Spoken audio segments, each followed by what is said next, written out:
So today we're going to talk about how to create a weekly success plan so you can stay on track. And the success plan I'm going to show you is a success plan that I've actually been using in my personal life for years. It started off as an Excel document that I used in high school, and that transferred into a similar document that I created in college for myself. I tried a Palm Pilot when those things came out in college, and the technologies just didn't work for me in terms of designing my week and laying out my life. And I have a dry erase board behind me, and there's a reason why offices all over the country and all over the world have dry erase boards, because there's something powerful about writing something down, right? I don't see that many vision boards and things of that nature taking place inside a technology, right? And so, yes, the actual New Year guide, the high performer plan, is actually paper. It is paper, and and some people are resistant to that. They want to move digital, but for me, this has been really powerful, and so I'm going to stick with what works. And so I want to share with you how to go through this today. So I'll be honest with you.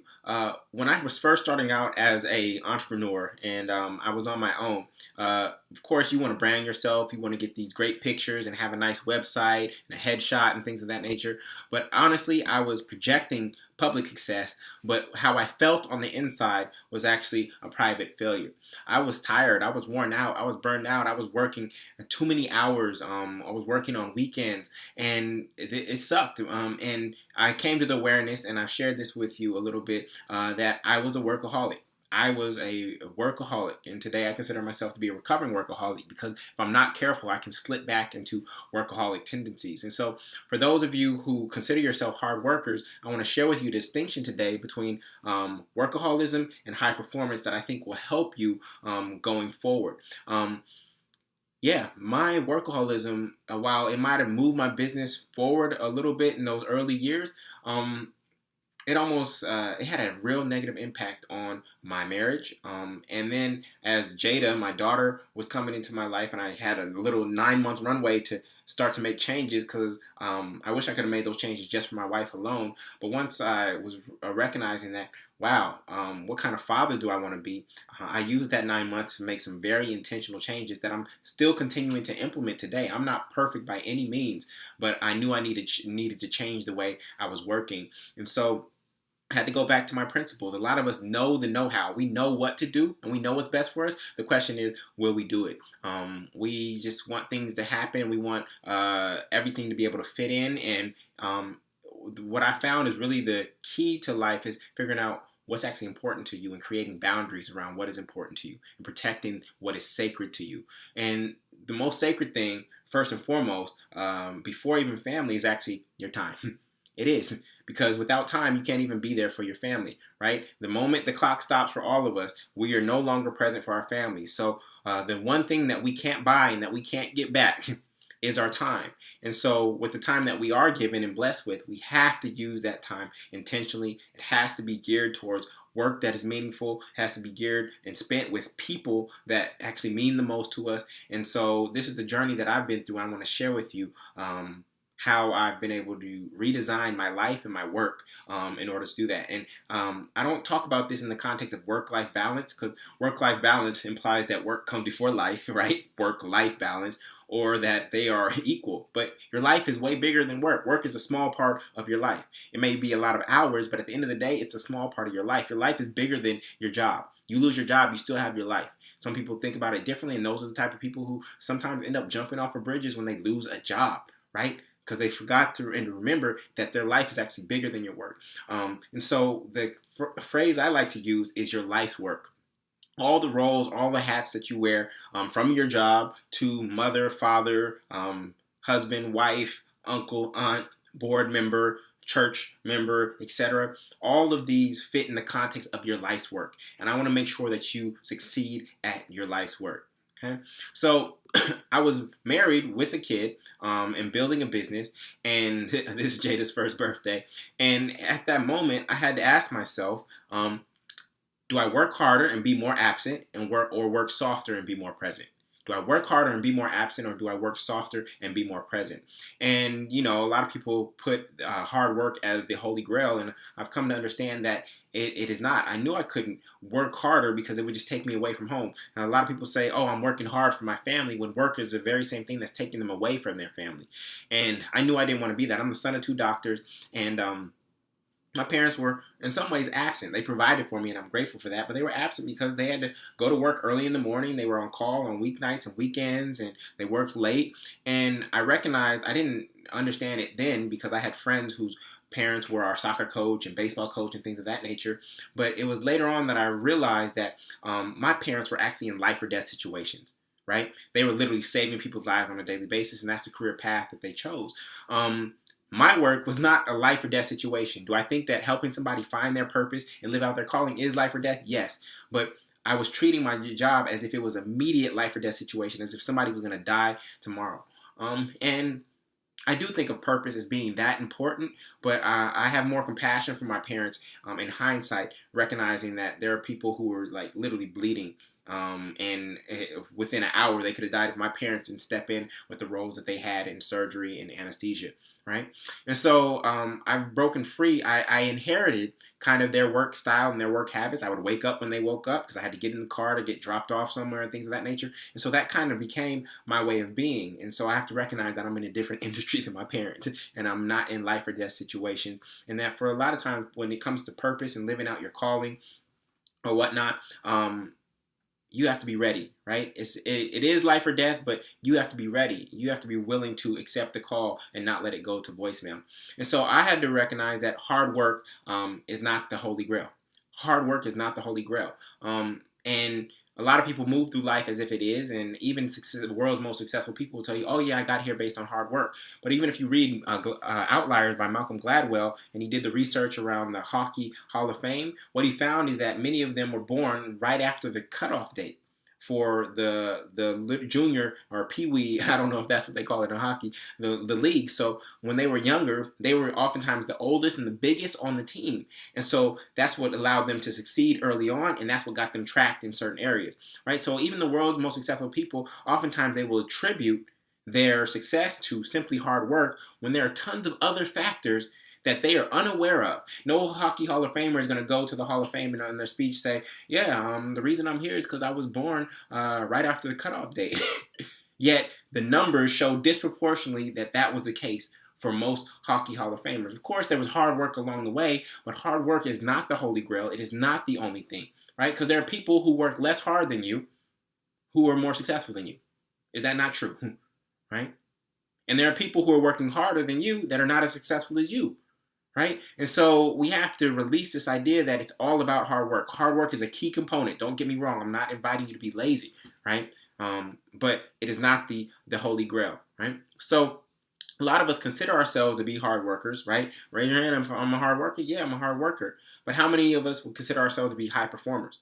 And then how many of us consider ourselves to be actually workaholics, right? That's a hard pill to swallow. A lot of times, workaholism is the only addiction that we actually celebrate in society. And I want to show you how to structure your week and your time so that you can actually accomplish all these things that you want to accomplish without becoming a workaholic. So I want to give you a major distinction that I've come up with in my own life. And if you read my LinkedIn article, it has over 250,000 views on it about the 7 subtle differences between workaholics and high performers. And so I encourage you to look that up and check that out. So a high performer works hard in healthy, sustainable ways and feels happy and inspired by their work. Whereas a workaholic works hard in unhealthy, unsustainable ways and feels unhappy and burned out by their work. At the end of the day, workaholics do work to look important, while high performers look for the most important work to do. Workaholics get busier and busier and busier, whereas high performers actually grow the business. So you have to ask yourself, am I engaged in workaholic tendencies or am I engaged in high performance tendencies? And it's a very thin line because they both look like hard work on the outside, but it's really about how the individual feels about their work on the inside. And so when we think about this, this is so important because a lot of our life is spent at work, right? The black area here is sleep, right? And that sleep takes up about 1/3 of our lives, right? Maybe for workaholics, it's 1/4, right? It's less. But then we have this yellow area, that's our free time. We have a lot when we're a little kid. Then when you get into a serious relationship, you have kids, you have a job, and it becomes very limited. And then a lot of people are playing this game where it's the retirement game. I'm going to enjoy my life once I get done with this work, right? And they're in a rush to retirement. And there's actually an alternative way to live where you're not looking for retirement because you actually love the work that you're doing on a daily basis. And so we have K through 12, which is the blue area. Then we have college, which is the green area. And then we have this big red area in the heart of our life when we are at our richest, which is our career.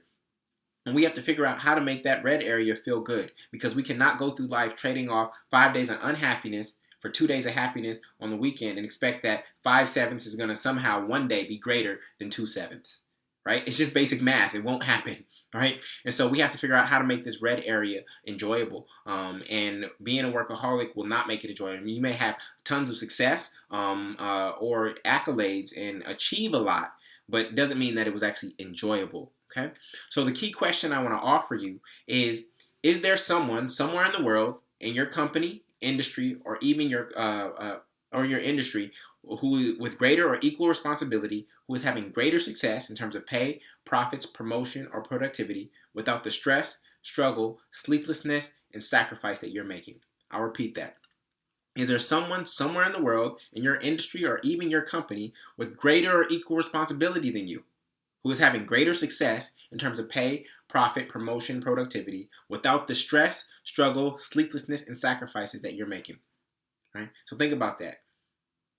And the answer for most people is usually yes. Some people can actually point to a person who they know is moving in that way. And even if you don't know a person, I'm sure you can imagine that somewhere in the world that person exists, right? So the question then becomes, what are they doing that I'm not doing? And what are they not doing that I am doing? So we actually know that there's room for growth for us. So what I wanted you to remember is that the hardest worker doesn't always win, but the winner does work hard. The hardest worker does not always win. If that was the case, then day laborers, they would be the most successful people in the world. They work the hardest, right? So the hardest worker doesn't always win, but the winner does work hard. But it's not about having your foot to pedal to the metal all the time. It's about knowing when to accelerate, when to go hard, right? And then thinking about, how do I use these other times to sharpen my saw? And so what often happens when it comes to workaholics is this idea of Parkinson's law. And I don't know if you've heard of Parkinson's law, but Parkinson's law basically says that work expands the field, space, and time. Work expands the field, space, and time. You can think about it in terms of time. You can also think about it in terms of home. You move from that 1-bedroom or 2-bedroom apartment to a 4-bedroom home, and all of a sudden your stuff expands. You got more and more stuff. Right? For some reason, we as human beings just fill space. And so I'll give you a specific example for when I was at UCLA. When I was at UCLA, I could have graduated in 4 years, right? And that was the average, I think, at that time. I think the average is moving towards 5 years now in terms of undergrads across the country. But 4 years was the projected timeline. And when I got to UCLA, for me, because my high school, private education in high school was so intense, UCLA was actually easier for me than high school. So my productivity at UCLA, only being in class for 12 to 16 hours a week, was actually less, because I was in class for 30 hours a week in high school, playing sports, being a student leader. So my schedule was packed in high school, whereas UCLA, that wasn't necessarily the case. So if I stayed at a 50% productivity level, I could have easily graduated in 4 years. But what I did instead was I actually squeezed the space and time. I actually said I'm going to graduate in 3 years. And that forced me, in order to do that, I had to actually increase my productivity. You see, the surface area of the black rectangle and the red rectangle are exactly the same. And that surface area represents your effort, right? And what I did was I squeezed my effort into a shorter period of time, but I had to be more productive in that period of time. See, if I gave you 2 hours to take a test that only takes 1 hour, what tends to happen? You will allow that test to actually take 2 hours. But if I give you the same test and only give you 1 hour, you will achieve it without any compromise in your results whatsoever. And so we have to apply Parkinson's law to our life and not let an 8-hour, 9-hour, 10-hour workday, just because there's no boundary for work, right? We can't, because there's no boundary for work, we tend to just let work fill up the space and time when it wasn't really that much work. If we were really being serious and we were really focused, and we were being productive, many of us can achieve the work that's on our plate in 4 hours, but we let it fill up the space and time. In some ways, because many of the corporate cultures out there require FaceTime, right? They want to see you at your desk, right? But if I can do something in 1 hour, why do I need to sit here for 8 hours? And that's a whole nother conversation. But I want to share with you something beautiful that I've learned from this, is that with my daughter and less time in my business, I've grown my business by 43%. How is that the case? I had less time, right? I thought that my daughter's presence was actually going to cause my business to shrink, but it actually caused my business to grow. I drop her off at 8:30 at school. I pick her up at 4:30. My workday now has boundaries. Before this, it didn't have. Before her, it didn't have boundaries. It would spill into the evenings. It would spill into the weekends. But that's no longer the case. So I'm actually spending less time in my business, and it's growing. Why? Because I'm focused on the right things. I have to figure out, I can't do the minutia anymore. I can't do the things that aren't important that I would just do to fill up space and look busy, right? Remember, workaholics do work to look important, whereas high performers look for the most important work to do. And with her coming, I knew I had to shift my mindset to being a high performer and focus on the most important work to do. So I want you to look in your New Year guide. And go to the back, flip to the back, and this is where you will see the actual weekly time grid and your to-do list. A lot of times people put to-do lists in separate places. They have post-it notes everywhere, right? But just think about this. Your to-do list, every item on your to-do list has time associated with it, right? Every item requires some sort of time. So why should your to-do list be on a post-it note separate from your schedule?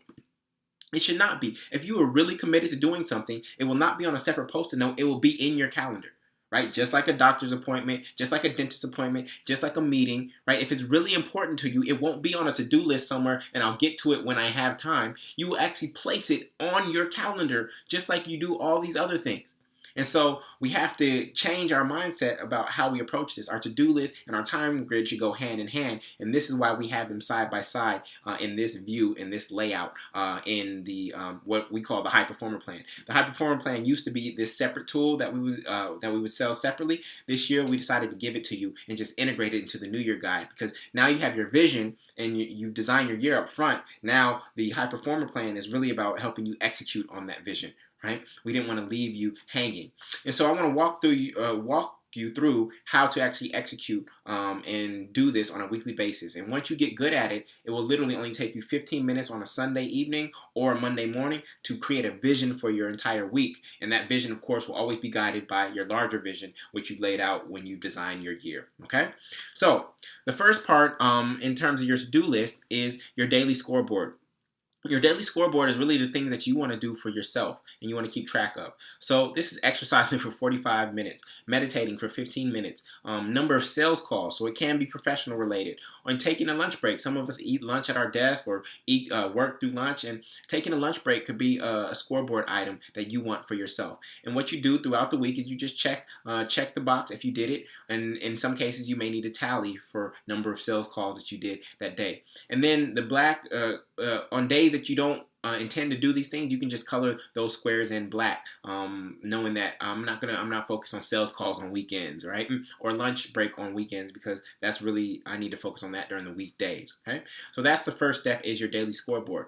Next are your top priorities, and this is really important because our priorities shift from week to week. And if everything is a priority, then you actually have no priorities, right? And so 1 week, this may be a priority, then this is 2, and then this is 3. But then the next week, because something's coming up or something like that, your priorities shift, right? And so this is just a time to take a moment to say, what is actually my number 1 priority this week?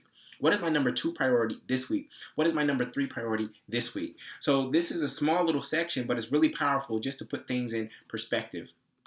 From there, what I like to do is I like to go through the TP number column, and I like to put 111, 2233. Right? So I want my top priorities, or my to-do list items that are related to my top priority, I want them to be first on my to-do list. Then I want the things that are connected to my second priority, second, and then my third priority, third. But my top priority, I usually put 3, and then I'll put 22, and then I'll put 33, because I want to organize my to-do list accordingly. And so you start with that, and then you say, okay, what do I need to do this week? What is the next best action that I need to take in a relationship to this particular priority? And you write that down. right? And you put this on your to-do list, and all of a sudden your to-do list is formed. Right? And you don't have all this minutia, all these other things that are really not that important. Everything that you're doing is actually related to your top priorities. Okay? From there, you have your personal to-do list. We just did your professional to-do list. Now you have your personal to-do list. And your personal to-do list is things like grocery shopping, right? Oil change in the car, pick up mail from your P.O. box, do your annual donation giving, right? This is your personal to-do list, and there's space for that on your to-do list. The next is things to follow up on. So these aren't necessarily to-do list items, but these are people usually, or things that you need to follow up on. I need to email Samantha to make sure she got our proposal. I need to call the book editor to get a progress report. I need to call Acme to follow up on our March deal. So these are like follow-up calls. I need to follow up on my student loan interest rate or my home loan, whatever it is where you actually need to follow up on something that's already in motion, and it's usually in somebody else's court, right? You need to ping Samantha. You need to ping your editor. You need to call the person at Acme. It's usually in somebody else's court, and they haven't been doing their part, so it's just here to remind you that you need to follow up to make sure that it's moving forward on their end. Next is things for later. These are things that come to your mind during that week, but aren't for now, right? So you put them in this bucket of things for later, right? You don't want to lose them. You don't want to try to hold them in your thoughts and then, oh, what was that thing that I need to do? This is a space for you to document things that are for later, right? So my 5-year anniversary is coming up in 2 weeks. I need to make sure I don't forget that. We're hiring a new sales director. I need to start getting out the job application for that, right? So these are just things for later. They're not this week, but it's just a place to hold them. There's also another parking lot for your 2017 vision. So when we laid out your vision, right, we did your bucket list and we did the design your year pages. These are things that have been plugged into certain weeks for this. So let's just say apple picking. If I put apple picking on my design your year page, then what I'm going to do is on August 1st, I'm going to, whatever week that comes up in August, I'm actually going to put apple picking here. This is my planning parking lot, so I make sure that in August, I actually start working on the apple picking trip, right? A jazz concert. Remember, we did one thing for ourselves, we had one thing for family, one thing for fun, and I think one thing for friends each month. This is where you plug those things in so that when you actually flip to this week in your high performer plan, when you flip to this week, it's right there, right? It's not hidden in the design your year page, right? Which is powerful. You've actually translated that over into actual weeks so that you don't forget them, okay? Next is your meal plan, and we added this year, and we felt that this was really important, and here's why. It's because we spend a lot of thought energy thinking about food and what we're going to eat. In many ways, even though we have grocery stores and restaurants, in many ways, many of us are still hunters and gatherers, right? We, at 12 o'clock, 1 o'clock comes, and we're thinking about, oh, what am I going to eat for lunch? And that requires thought energy to think about what I'm going to eat for lunch, right? And so this is a way for us to actually take Sunday evening or Monday morning to just lay out at least some of our meals for the upcoming week. You don't have to have it laid fully out, but of course this is also going to inform your grocery shopping as well. So what is your breakfast meal? So that when you wake up, you don't have to give thought energy to what you're going to eat. And then what are you going to do for lunch? And how do you create a rotation of different kinds of foods and meals that you're going to eat to make sure, you have a cheat day and then you have a salad, you mix it up, right? And so now when lunchtime comes, I already plan to go to the Indian spot. I'm going to go to Panera Bread and get that salad that I love. I'm going to go to the falafel spot. For dinner, right? Usually we like to cook for 2 or 3 days, and so there'll be a meal, and then the next night will be leftovers, and then I need to figure out what's going to be the next meal, and then leftovers, etc. So again, you don't have to fill this out entirely, but it is very helpful for you to commit less thought energy to food and being in a hunter-gatherer because your food plan is actually laid out. And then again, this is also going to inform your grocery list. Next is your weekend intentions. I found that as we become adults, as we start adulting, as the new word is out there, fun changes, and it's a little bit harder to find fun things to do if we're not intentional. We can't expect that Saturday or Friday night's going to come and fun is just going to pop up. Invitations are just going to come out of nowhere. I found that I actually have to commit time during my week to actually plan out my weekend to make sure that my weekend is fun. Otherwise, I wake up Saturday morning and it's noon and it's 1 and I'm like, oh, dang, this is my weekend. What am I going to do that's fun for the weekend? So this is a space for you to be more intentional about your weekends. So your weekends are something to look forward to, not just a time and space to veg out, right? So 20-mile bike ride with the homies, new movie that I want to go see, right? What are you going to do on your weekends, and how do you start planting seeds and ideas for that, so that when the weekend comes, you don't wake up Saturday and like, so what are we going to do today? Right? You actually have a game plan. You've bought the tickets for that event already, and your weekend is in motion. The next space is people you want to connect with this week. We did your social capital page, and again, this is you take people from there and you plug them in. So I want to have lunch with this person, with my mentor. I want to connect with my minister. I want to break bread with James Bright this week. Right? And so this is laying out your social capital and reminding yourself to connect with them. And these can be connected to your food, especially if you connect with people over food. This can be connected to your meal plan. I'm going to go to the Indian spot with James, right? Etc. So this is just a space for you to again, invest in the people that are important to you. And some of these may not be lunches. Some of them may be quick calls. It may be a call to your mom who is in California. Maybe a call to your best friend, right? It may be an email or a handwritten note to somebody who lives abroad, right? So this is a space for that. Next is your progress report. This is a space for you to document your 30-day do it, which is your single goal that you're going to do this month, right? Remember, we did goal stacking. You're only going to focus on one goal a month, your focus. So you put that here in the first 2 lines, and then you have a line where you actually get to color in and shade in your progress on that goal. So write the first 3 chapters of my new book and send it to my editor and 2 others for feedback. This person is at 50%, right? They're at 50% of their book. And so this is actually a space for them to document their progress and keep their single goal. You may have several goals, but the single most important goal at the top of their mind, because they'll be seeing it every week, right? And even writing it down every week. Then there's a space for the different areas of your life for you to document some of them and celebrate and express gratitude for how you're actually growing and changing and transforming in other areas of your life. So personal, I read fiction for fun daily. That's something to celebrate. It's a small win. Career, I closed my largest deal to date this month. That's absolutely beautiful. Money, raised $15,000 for Build, right? This is a win, right? Family, I stuck to all 4 date nights this month, or we went out on our date night this week, right? Social, I connected and broke bread with 2 of my best friends, right? Health, I exercised 4 times this week. I missed 1 day, but 4 times, I'm still happy with that. Spiritual, I've been meditating consistently, right? This is a space for you to actually celebrate yourself, so that your to-do list isn't just a whole bunch of checking off boxes and having a whole bunch of boxes just checked off for the sake of checking them off. But no, this is you celebrating your wins and not just waiting for big celebrations like graduations and promotions, but celebrating your wins along the way. And then finally, there's just a space for notes, right? So James called you, you bumped into him at the store, and you wrote down his phone number here. Please do not call that number. I don't know whose phone number that is. But this is just a space for you to take notes and other things that come up during the week. So this is how you fill out the left page.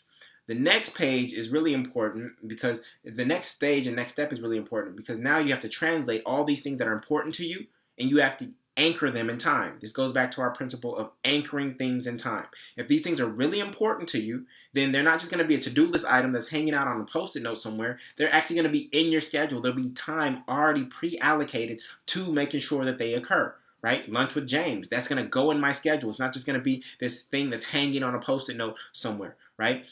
Writing my book. I have to actually put that out there in the morning. Right? I'm going to wake up at 6 a.m. and that's going to be the first thing I do. It has to be anchored in time if it's really that important to you. So what you want to do is you want to go through your professional to-do list, your personal to-do list, your things to follow up on, the people who you want to break bread with, etc. And you start plugging those things into your weekly time grid. You anchor them in time, right? So what I like to do first is I like to look at my Google Calendar, and I start by filling in everything that's on my Google Calendar, all the meetings, all the have tos and hate tos, right? And you put those in first, and then you start to see where you have space for all of the other things that are on your weekly to-do list, right? And it doesn't have to start with your Google Calendar, right? You can actually start with this first and then plug in or reorganize the things that are in your Google Calendar. But a lot of the things that are Google Calendar, like a meeting with your team every Monday at 10 a.m., that's kind of static. So you fill that in first, and then you go from there. So this is a really powerful process. Again, it only takes about 15 minutes on a Sunday night or Monday morning. It's really around getting you focused so that when you leave the office on Friday or whatnot, you actually can see what it is that you've accomplished and how much you've grown from week to week to week, as opposed to leaving on Friday and saying, "What did I accomplish this week?" and not really knowing. It keeps it all in one place, and you'll have this booklet of all of your accomplishments and all of your progress for the entire year. So I wanted to share this with you. This is how you anchor your year into actually weeks and days so that you can guarantee your success. So I wanted to share this with you. This is why we included it in the New Year Guide, and I'm so excited to see you use it and take all your questions and see your progress as a result of this tool. So with that, I want to say thank you so much, and I will see you in the final video. Peace.